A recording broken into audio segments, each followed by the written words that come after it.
Dhaka college প্রশাসন কর্তৃক আয়োজিত আজকের অনলাইন ক্লাসে স্বাগত। আজকে আমরা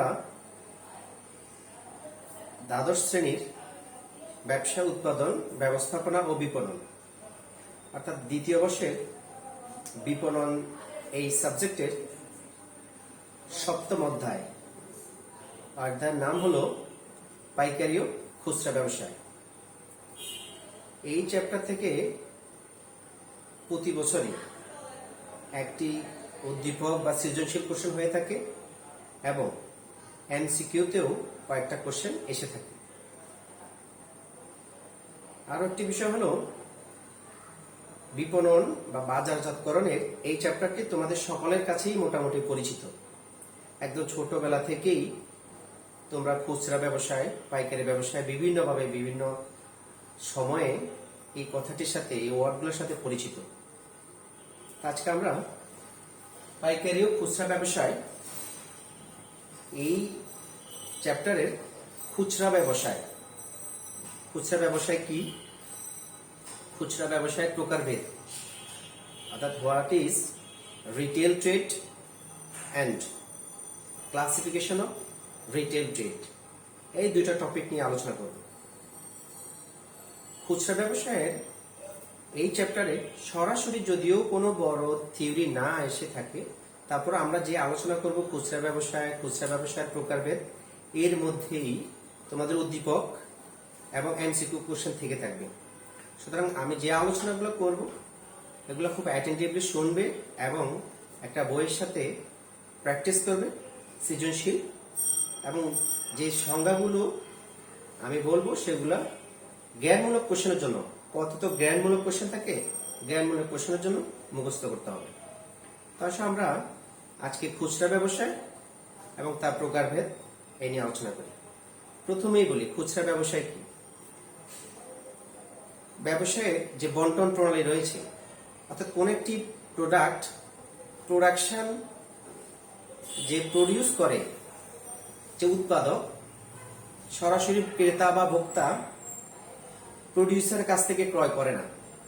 প্রথম এটা উৎপাদন হয় বা উৎপাদকের কাছে থাকে, উৎপাদকের কাছ থেকে পাইকারি ব্যবসায়ী অনেক বৃহৎ আকারে ক্রয় করে ব্যবসা করে থাকে। পাইকারি থেকে খুচরা ব্যবসায় ছোট ছোট আকারে ক্রয় করে থাকে। খুচরা ব্যবসায় থেকে ক্রেতা বা ভোক্তা পণ্যদ্রব্য ক্রয় করে থাকে। অর্থাৎ এই যে একটি প্রোডাক্ট উৎপাদন থেকে শুরু করে ভোক্তা পর্যন্ত আসা বা চূড়ান্ত ক্রেতা ভোক্তা আসা পর্যন্ত এখানে চারটি বন্টন প্রণালী রয়েছে। প্রথম উৎপাদক অর্থাৎ প্রডিউসার, দেন পাইকারি ব্যবসায় অর্থাৎ wholesale business, the third option is retail trade অর্থাৎ খুচরা ব্যবসা, and the final is consumer ক্রেতা ভোক্তা। আমি যদি একটু লিখি এই বন্টন প্রণালীটা, তোমরা লক্ষ্য করো। প্রথমে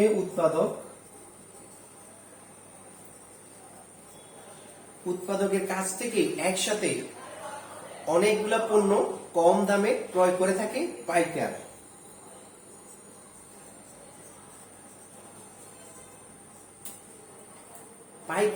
এর কাছ থেকে ক্রেতা ভোক্তার চাহিদা বা রুচি অনুযায়ী অনেকগুলা পণ্য ক্রয় করে ক্রেতাদের চাহিদা অনুযায়ী খুব ছোট ছোট লটে যারা পণ্য বা সামগ্রী সেবা সামগ্রী বিক্রয় করে তারা হলো খুচরা ব্যবসায়ী বা খুচরা ব্যবসায়।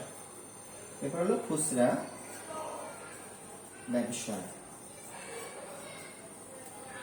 ব্যবসায়ের পরে খুচরা ব্যবসায়ী সবসময় ক্রেতা বা ভোক্তার কাছে পণ্যদ্রব্য বিক্রয় করে থাকে এবং এই ক্রেতা ভোক্তার কাছে পণ্য সেল বা বিক্রয় করেই একজন খুচরা ব্যবসায়ী লাভ বা মুনাফা করে থাকে।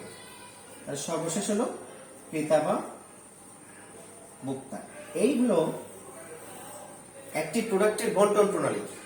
অর্থাৎ একটা প্রোডাক্ট প্রডিউস হওয়ার পরে এটা কনজিউমার এর কাছে আসা পর্যন্ত প্রথম উৎপাদক উৎপাদন করে, দেন পাইকার উৎপাদকের কাছ থেকে একসাথে অনেক পণ্য ক্রয় করে, কম দামে ক্রয় করে খুচরা ব্যবসায়ীর নিকট বিক্রয় করে, এবং খুচরা ব্যবসায়ী পাইকারের নিকট থেকে ক্রেতা বা ভোক্তার চাহিদা অনুযায়ী রুচি অনুযায়ী পণ্য ক্রয় করে ভোক্তার নিকট বিক্রয় করে। তাহলে আমরা আমাদের আজকের আলোচনা বা টপিক হচ্ছে খুচরা ব্যবসায়। খুচরা ব্যবসা হচ্ছে এমন একটি ব্যবসায় যারা পাইকার এবং ভোক্তা এর মধ্যে সংযোগ সাধন করে থাকে, অর্থাৎ পাইকারের নিকট থেকে খুচরা ব্যবসায়ী প্রোডাক্ট ক্রয় করে ক্রেতা বা ভোক্তার নিকট বিক্রয় করে। তাহলে খুচরা ব্যবসায় পাইকার এবং ভোক্তা দুটার মাঝে অবস্থিত বা মাঝে অবস্থান করে। পাইকার থেকে ক্রেতা ভোক্তার চাহিদা অনুযায়ী পণ্য ক্রয় করে, যেই দামে ক্রয় করে তার থেকে বেশি দামে ক্রেতা বা ভোক্তার নিকট বিক্রয় করে যে ব্যবসায় প্রতিষ্ঠান, তাদেরকে বলা হয় খুচরা ব্যবসায়।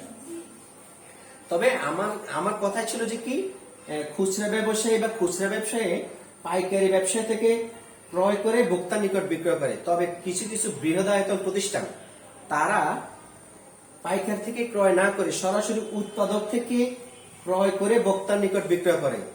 যেমন ধরো ঢাকা শহরে মিনা বাজার, এগোরা, স্বপ্ন, এই প্রতিষ্ঠানগুলি বৃহদায়তন খুচরা ব্যবসায়ী প্রতিষ্ঠান। অর্থাৎ তারা সরাসরি, যদি তারা সাপোজ সবজি বিক্রি করবে, তারা একদম কৃষকের নিকট থেকে, বা আম বিক্রি করবে, রাজশাহীর একজন আম উৎপাদকের কাছ থেকে সরাসরি কিনে এনে এখানে স্বপ্ন সরাসরি ক্রেতা বা ভোক্তার নিকট বিক্রয় করে থাকে। তাহলে বোঝা গেল খুচরা ব্যবসায়ী সবসময় যে পাইকার থেকে ক্রয় করে ভোক্তার নিকট বিক্রয় করবে তা না, কিন্তু খুচরা ব্যবসায়ী অনেক ক্ষেত্রে সরাসরি উৎপাদকের নিকট থেকে ক্রয় করেও ভোক্তার নিকট বিক্রয় করতে পারে। খুচরা ব্যবসায়ী দুই প্রকার। খুচরা ব্যবসা দুই প্রকার। প্রথম হচ্ছে, এক নম্বর হচ্ছে বৃহদায়তন খুচরা ব্যবসায়। দেখো আমি বোর্ডে তোমাদের বোঝার সুবিধার্থে লিখে রেখেছি, যাতে তোমরা আমার কথা শুনতেও পারো আবার দেখতেও পারো। খুচরা ব্যবসায় ক হচ্ছে ক্ষুদ্রায়তন খুচরা ব্যবসায়, আর খ হচ্ছে বৃহদায়তন খুচরা ব্যবসায়। এখন এই যে ক্ষুদ্রায়তন এবং বৃহদায়তন, এই ওয়ার্ড দুটা এত সহজ যে তোমরা শুনলেই বুঝতে পারবে যে ক্ষুদ্রায়তন মানে ছোট ছোট যে খুচরা ব্যবসায়। যেমন একেবারে তোমাদের বাসার, আমাদের সকলের বাসার আশেপাশে ছোটখাটো অনেক ব্যবসার প্রতিষ্ঠান রয়েছে, যারা স্বল্প পুঁজি নিয়ে গ্রাহকের বা ক্রেতা বা ভোক্তার চাহিদা অনুযায়ী পণ্য পাইকার থেকে বা উৎপাদক থেকে সংগ্রহ করে ক্রেতা ভোক্তার নিকট বিক্রয় করে থাকে, তাকে বলে ক্ষুদ্রায়তন খুচরা প্রতিষ্ঠান বা খুচরা ব্যবসায়।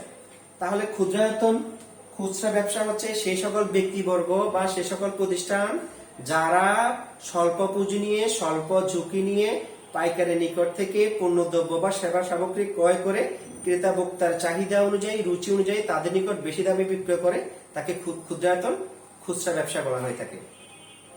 আর বৃহদায়তন খুচরা ব্যবসায় বলতে, বৃহদায়তন মানে বড় আর কি, যার পুঁজি অনেক বেশি, মূলধন অনেক বেশি হবে, ঝুঁকি অনেক বেশি হবে, তাকে বৃহদায়তন খুচরা ব্যবসা বলা হয়ে থাকে।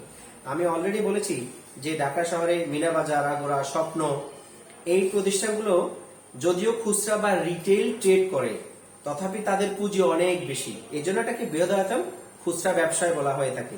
এরা উৎপাদকের নিকট থেকে সরাসরি কম মূল্যে পণ্যদ্রব্য বা সেবা সামগ্রী ক্রয় করে ক্রেতা ভোক্তার পছন্দ অনুযায়ী ক্রয় করে ক্রেতা ভোক্তার নিকট বেশি দামে বিক্রয় করে মুনাফা করে থাকে। ক্ষুদ্রায়তন ব্যবসা প্রতিষ্ঠানে বা খুচরা ব্যবসায় ঝুঁকি তুলনামূলক বেশি, কারণ তাদের পুঁজি বেশি এবং মূলধন বেশি তাদের, এই জন্য যেহেতু মূলধন বেশি, পুঁজি বেশি, এই জন্য তাদের ঝুঁকিটাও বেশি থেকে থাকে। তাহলে মূল কথা দাঁড়ালো খুচরা ব্যবসায় দুই প্রকার, একটা হচ্ছে বৃহদায়তন খুচরা ব্যবসা, দ্বিতীয় নাম্বার বলেছি ক্ষুদ্রায়তন খুচরা ব্যবসায়। এই ক্ষুদ্র আয়তন বা ছোট আয়তনের খুচরা ব্যবসায় আবার চার প্রকার। এর এক নাম্বার হচ্ছে ভ্রাম্যমাণ ক্ষুদ্রায়তন খুচরা ব্যবসায়।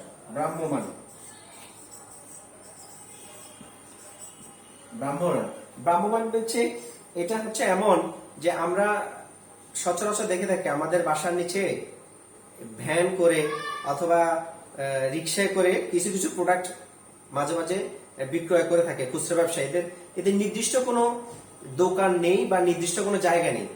এরা ভ্যানে করে সবজি বিক্রি করতে পারে, ভ্যানে করে অনেক সময় দেখা যায় কি তারা অন্যান্য যে কোনো খুচরা ব্যবসায়ের পণ্যদ্রব্য বিক্রয় করে থাকে। অর্থাৎ এদের ভ্রাম্যমাণ কথাটা হচ্ছে যে কি, এই নির্দিষ্ট কোনো দোকান, নির্দিষ্ট কোনো স্থায়ী কোনো জায়গা নেই, কিন্তু তারা ক্রেতা বা ভোক্তার পছন্দ বা চাহিদা অনুযায়ী হকার স্টাইলে এক জায়গা থেকে অন্য জায়গায় ভ্যান করে মাছ বিক্রি করতে পারে, সবজি বিক্রি করতে পারে, ফল বিক্রি করতে পারে। একটা নির্দিষ্ট তাদের স্থায়ী কোনো ঠিকানা নেই, ওরা ভ্যান গাড়ি করে, রিক্সা করে এই জায়গা থেকে ওই জায়গায় পণ্য ক্রেতা বা ভোক্তার রুচি, পছন্দ, চাহিদা অনুযায়ী বিক্রি করে মুনাফা বা লাভ করে থাকে। দ্বিতীয় নম্বর হচ্ছে স্থায়ী ক্ষুদ্রায়তন খুচরা ব্যবসায়।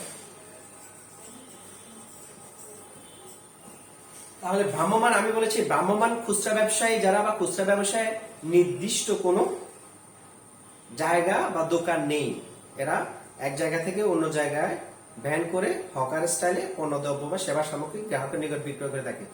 আর স্থায়ী খুচরা ব্যবসা মানে যা নির্দিষ্ট যে ব্যবসায়ী বা যে ব্যবসায় নির্দিষ্ট একটি দোকান রয়েছে, নির্দিষ্ট একটি স্থান রয়েছে যেখান থেকে পণ্যদ্রব্য বা সেবা সামগ্রী পাইকারের নিকট থেকে ক্রয় করে ক্রেতা ভোক্তা নিকট বেশি দামে বিক্রয় করে থাকে, তাকে স্থায়ী খুচরা ব্যবসা বলা হয়ে থাকে। এই স্থায়ী খুচরা ব্যবসা, এটার সাথে আমরা খুবই পরিচিত। আমাদের সবারই বাসার আশেপাশে ছোটখাটো মনিহারি দোকান, বিভিন্ন স্টোর থেকে থাকে, সেগুলো হচ্ছে স্থায়ী খুচরা ব্যবসা। তৃতীয় নাম্বার হচ্ছে একক পণ্যের ক্ষুদ্রায়তন ব্যবসায়। একক পণ্যের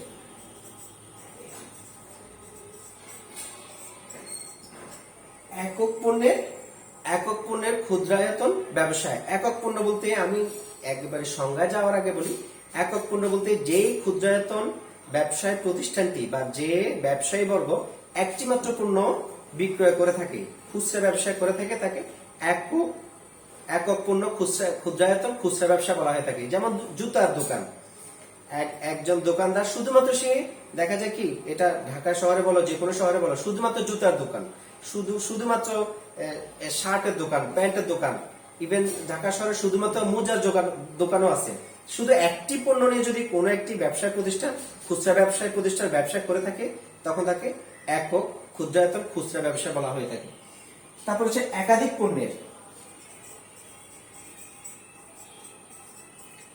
পণ্যের ক্ষুদ্রায়তন খুচরা ব্যবসায়। অর্থাৎ আমরা মুদি দোকান দেখি, আমাদের সবার এই বাসার আশেপাশে মুদি দোকান থাকে, মনিহারি দোকান থেকে যারা অনেকগুলো প্রোডাক্ট বা পণ্য ক্রেতার চাহিদা, রুচি, পছন্দ অনুযায়ী পাইকারের নিকট সংগ্রহ করে এবং ক্রেতার নিকট বেশি দামে বিক্রয় করে থাকে। খুচরা ব্যবসায় হচ্ছে ওদের একক প্রতি লাভ বেশি হয়, কিন্তু বৃহৎ কোনো লাভ বা মুনাফা হয় না।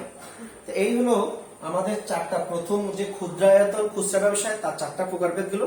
এর প্রথম নাম্বার আমি বলেছি যে ভ্রাম্যমান ক্ষুদ্রায়তন খুচরা ব্যবসায় যে ব্যবসায়ী বা ব্যবসায় বর্গের যে প্রতিষ্ঠানের নির্দিষ্ট স্থায়ী কোনো ঠিকানা নেই, তাকে ভ্রাম্যমান খুচরা ব্যবসায় বলা হয়ে থাকে। যেমন হচ্ছে যে হকার করে পণ্যদ্রব্য বা সেবা সামগ্রী বিক্রয় করা। দ্বিতীয় নাম্বার বলেছি স্থায়ী ক্ষুদ্রায়তন খুচরা ব্যবসায়। স্থায়ী মানে যার নির্দিষ্ট স্থায়ী ঠিকানা রয়েছে, একই জায়গায় বসে ক্রেতা বা ভোক্তার নিকট পণ্যদ্রব্য বা সেবা সামগ্রী বিক্রয় করে থাকে, তাকে স্থায়ী ক্ষুদ্রায়তন খুচরা ব্যবসা বলে। 3 নাম্বার বলেছি একক পণ্যের ক্ষুদ্রায়তন খুচরা ব্যবসায়ী। অর্থাৎ এই ব্যক্তি বা ব্যক্তিবর্গ বা প্রতিষ্ঠান শুধুমাত্র একটি প্রোডাক্ট বিক্রি করে, যেমন জুতার দোকান, শার্টের দোকান, ঔষধ দোকান, একটি প্রোডাক্ট বিক্রি করে। জুতা বিক্রি করলে এই প্রতিষ্ঠানটি, খুচরা ব্যবসায়টি শুধুমাত্র একটি প্রোডাক্টই তা কনজিউমার বা পারচেজার নিকট সেল করে থাকে। এরপর হচ্ছে একাধিক পণ্য, অর্থাৎ যেটাকে বলা হয় মনিহারি দোকান, একসাথে অনেকগুলো প্রোডাক্ট বিক্রি করে ক্রেতা বা ভোক্তার চাহিদা অনুযায়ী পণ্য সরবরাহ করে, তাকে বলা হয় একাধিক পণ্যের ক্ষুদ্রায়তন খুচরা ব্যবসায়। এবার আমরা খ নাম্বার বলেছিলাম বৃহদায়তন খুচরা ব্যবসায়। আমি আগেই বলেছি বৃহদায়তন খুচরা ব্যবসায় হলো এমন ব্যবসায়ী বর্গ বা ব্যবসায়ী প্রতিষ্ঠান যারা উৎপাদকের নিকট থেকে একসাথে অনেক পণ্যদ্রব্য বা সেবা সামগ্রী ক্রয় করে ক্রেতা বা ভোক্তার নিকট বিক্রয় করে থাকে। এই বৃহদায়তন খুচরা ব্যবসায়ের পুঁজি বা মূলধন অনেক বেশি হয়ে থাকে, এই জন্য তাদের ঝুঁকিও বেশি থাকে। এই বৃহদায়তন খুচরা ব্যবসায় এর প্রকারভেদের মধ্যে যে কয়েকটি রয়েছে, তার মধ্যে একটা হচ্ছে বিভাগীয় বিপণী।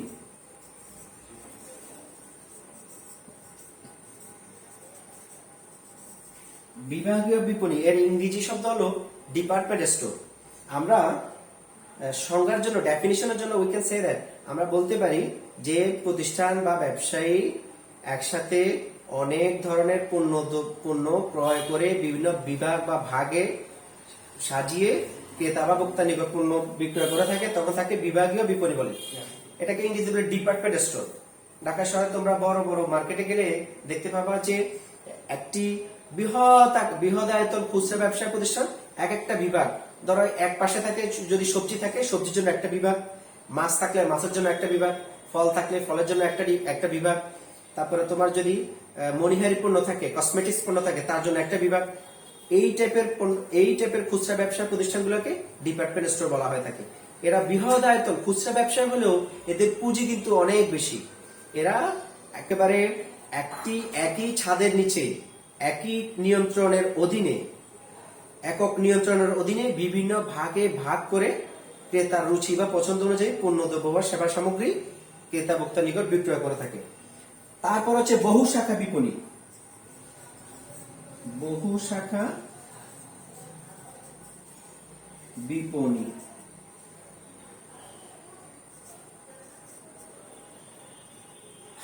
বহু শাখা বিপণী বলতে যেই ব্যবসা বা ব্যবসা প্রতিষ্ঠানের একই প্রোডাক্ট বিক্রি করে কিন্তু তার সারা দেশে বিদেশে অনেকগুলা ব্রাঞ্চ বা শাখা থেকে থাকে।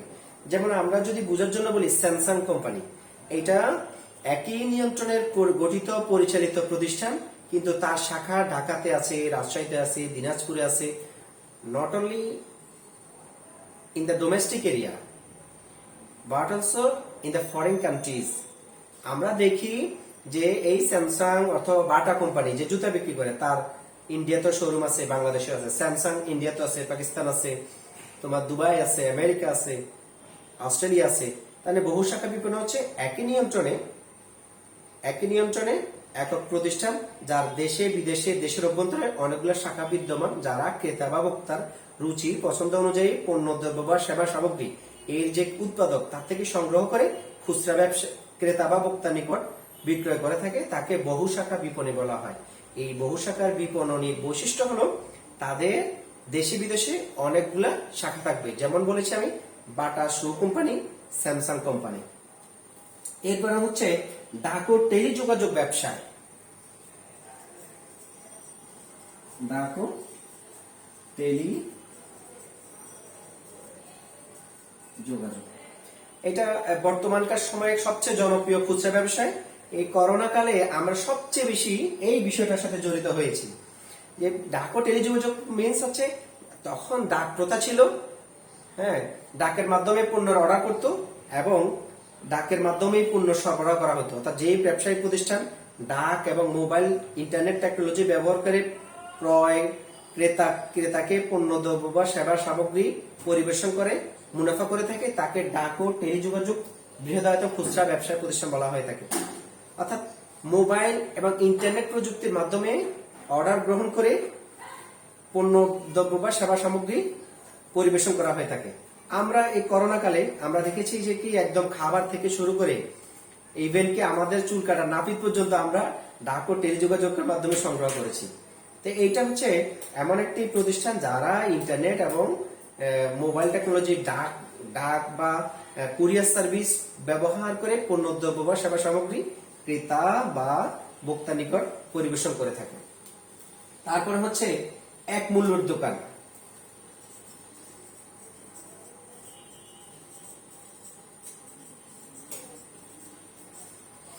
এক মূল্যের দোকান খুচরা ব্যবসা হলো এমন এক প্রকৃতির খুচরা ব্যবসা প্রতিষ্ঠান যে প্রতিষ্ঠান তার যতগুলো পণ্য দ্রব্য বা সেবা সামগ্রী রয়েছে শুধুমাত্র একটি বা ফিক্সড প্রাইসে পণ্য দ্রব্য বা সেবা সামগ্রী বিক্রয় করে থাকে।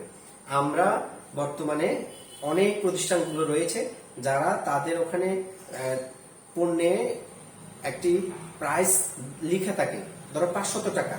এই 500 টাকা মিন্স ওরা এই 500 টাকার পণ্যটি বা সেবাটি বিক্রয় করে থাকে, এর মূল্যের কোনো হেরফের হয় না, তখন তাকে বলা হয় একক মূল্যে বৃহদায়তন খুচরা ব্যবসা। বর্তমানে যে ঢাকা সহ বিভিন্ন জায়গায় বিভিন্ন শহরে যে ব্র্যান্ডের যে প্রতিষ্ঠানগুলো রয়েছে, ক্রেতা বিক্রেতার নির্দিষ্ট দামেই সেই পণ্যটি ক্রয় করতে হয়।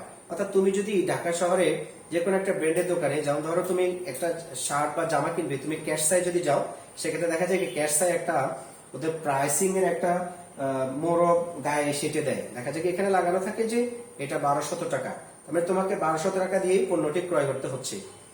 এটি একসাথে দেখো এই ক্যাশ সাই ঢাকা শহরে বিভিন্ন জায়গায় অনেকগুলো আউটলেট রয়েছে।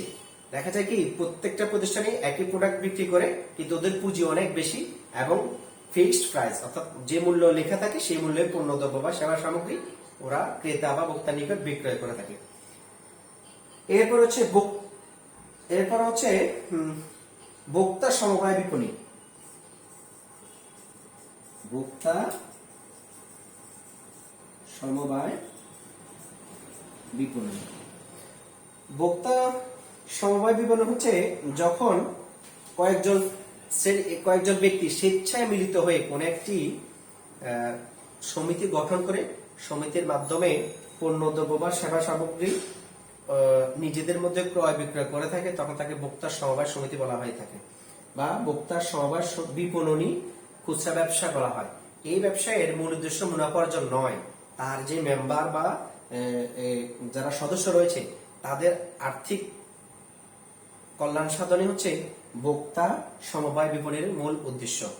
অর্থাৎ ক্রেতা বা ভোক্তারা সকলে মিলে একসাথে হয়ে যদি পণ্য দ্রব্য বা সেবা সামগ্রী ক্রয় করে থাকে তখন তাকে বলা হয় ভোক্তা সমবায় বিপণনী। ওকে, তারপরটা হচ্ছে অধি বিপণনী। অধি বিপণনী মানে হচ্ছে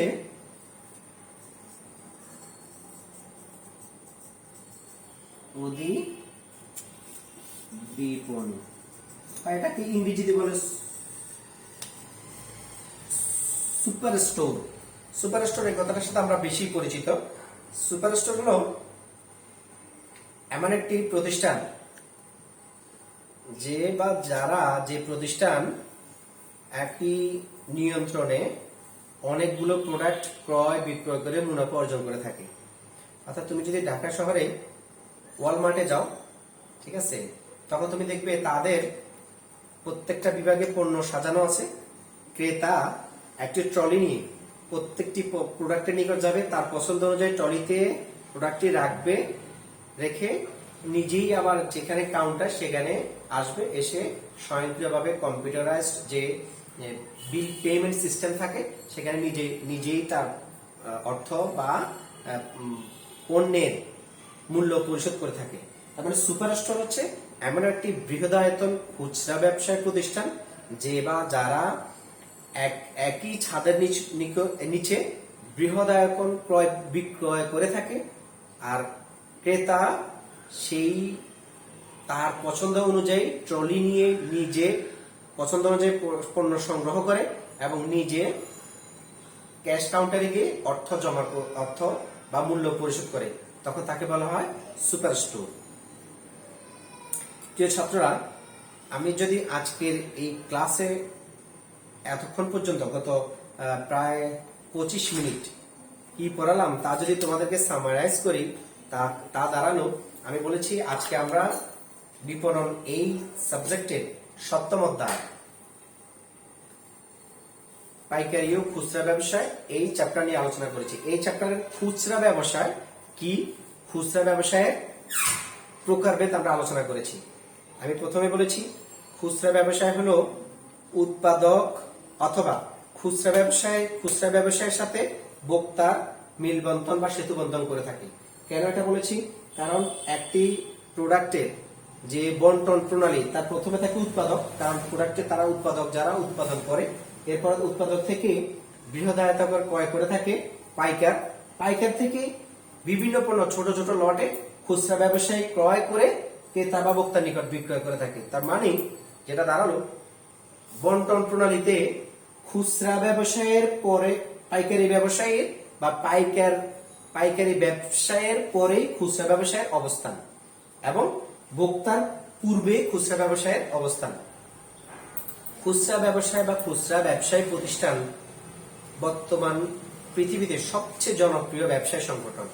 এর কারণ হলো স্বল্প পুঁজি নিয়ে যে কোনো স্থানে যে কোনো সময়ে এই ব্যবসা প্রতিষ্ঠান গঠন করা যায়, পরিচালনা করা যায়, নিয়ন্ত্রণ করা যায় এবং কোনো কারণে সমস্যা দেখা দিলে এর যেহেতু খুব বেশি আইনি জটিলতা বা কড়াকড়ি নেই, ইচ্ছে করলেই প্রতিষ্ঠানটি ডেমোলিশ বা বিলোপ করা যায়।